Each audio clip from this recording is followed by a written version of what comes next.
Our next speaker, ladies and gentlemen, is Wendy Bacon, who is a well-known journalist, academic, thinker, intellectual. Need I go on? Wendy.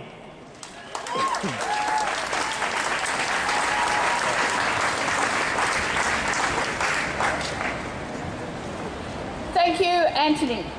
Look, I'm speaking here today as the Director of the Australian Centre for Independent Journalism at UTS.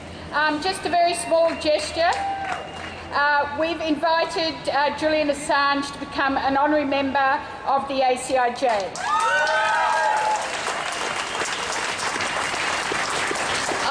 I don't think that will help him a lot where he sits. Probably the Australian government could lend a bit more of a hand, but nevertheless, it's just a sign of support. Now, it's really interesting, and I'm sure it's occurred to all of you, that the whole of the state's resources and our Prime Minister and everyone else has been at hand to present Oprah to the Australian public. And yet the police have seen fit to ban a demonstration or ban a march in case we actually obstruct anyone. Shame! This says so much about our style of democracy, I think, and very much goes to the heart of Wikileaks. Our democracy is about spectacle, spin and secrecy.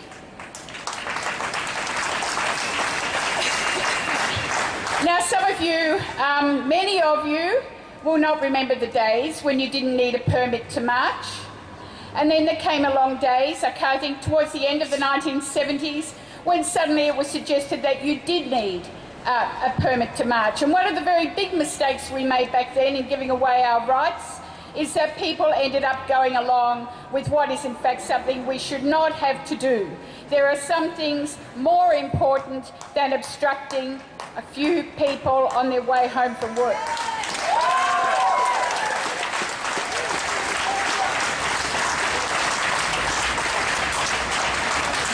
But this is nothing really, and it's just one in what will be an endless attempts, arguments to sidetrack, confuse and obliterate the powerful effects of Wikileaks.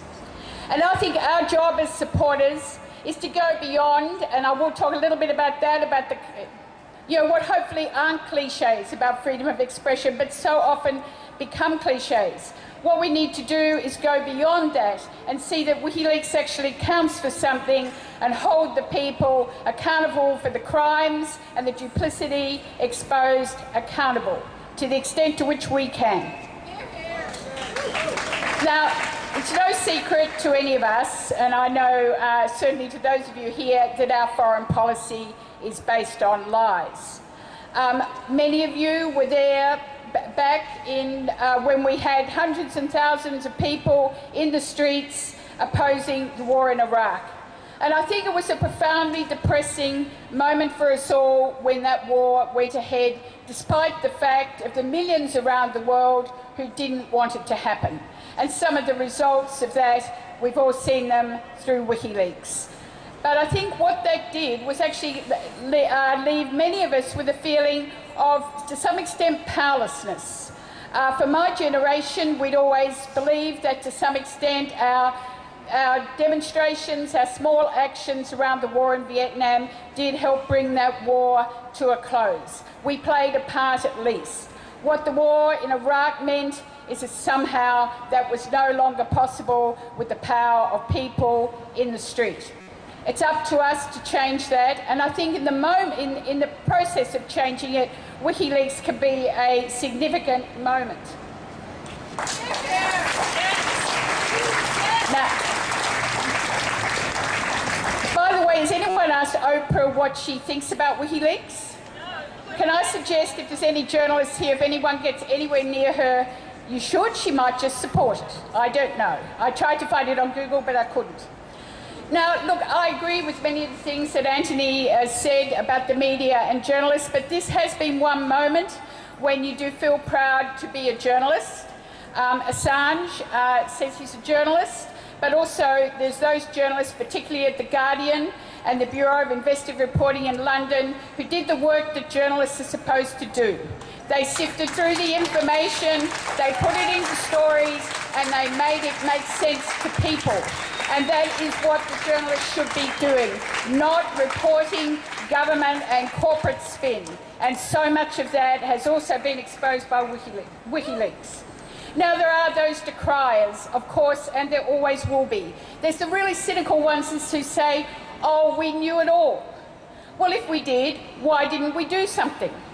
And if we did, why didn't we tell more people? If in fact we did it, if we have learned, like the citizens in the Soviet could do, to read between the lines, to somehow know what's happening despite the lies, well, why did we as journalists tell everybody else?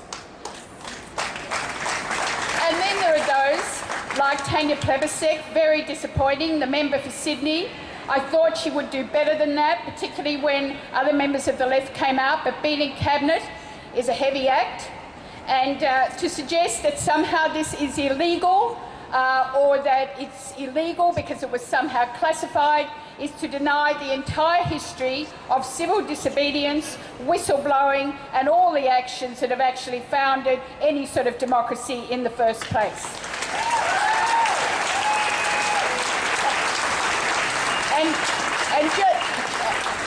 And just a legal point or two.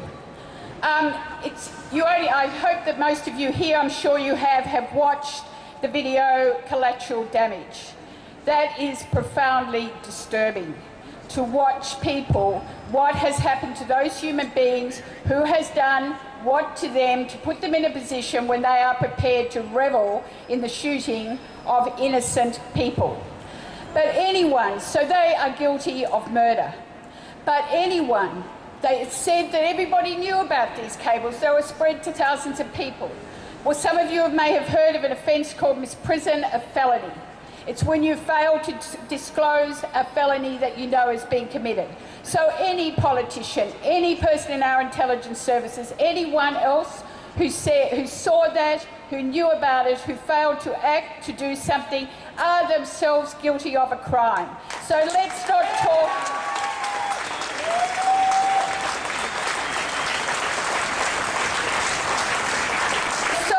not talk about legality. There is no doubt where the legality lies in this case, and anything else is just confusing, attempts to confuse the public. Now, there's lots of lies. There's the lies, as Anthony said, about Sri Lanka.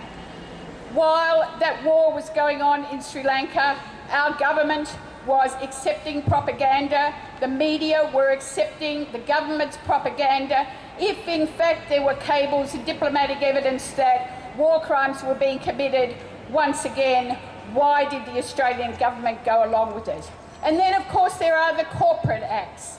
Can we really, it's quite amazing to me actually, which I know might sound naive, that Rio Tinto, they actually put out a pretty good campaign that they thought Stern Hugh might be innocent. And all of that, of course, just fueled anti-Chinese feeling. I'm not saying that China does not deny freedom. What I am saying is that fuels the demonisation of China. And what do we now read in Wikileaks? That is that all along they were feeding the evidence. They had the evidence that Stern Hugh was in fact involved in crimes. And so this major corporation, which funds, sponsors, all sorts of things, just remember before we accept their sponsorship that they are themselves liars. And then there is Rudd. Rudd's attempted to cover himself in glory this week. He'll have some say over Assange's passport. Oh, he thinks everybody else is getting overexcited about Wikileaks. Well, before we let him off the hook, let's just remember that while he was saying he was opposed to the US ballistic missile system that will in fact accelerate global tensions, he was in fact supporting it. Before we get overexcited about his support, let's hold him to account for that.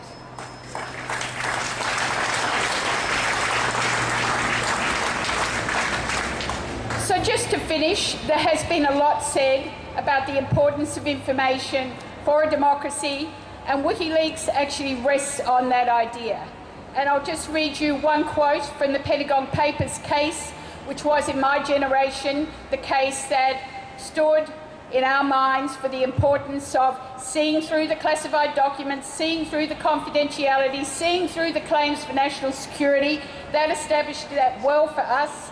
but as the judges said in the Supreme Court of the US in the Pentagon Papers, the only effective restraint upon executive power in the areas of national defence and international affairs may lie in an enlightened citizenry, an informed and critical public opinion which can alone protect the values of democratic government. But what I would just end by saying, I think we have to say enlightenment is not enough. What are we going to do with the enlightenment? And to say that we have to make some changes, not only in our foreign policy, but well beyond that. Thank you.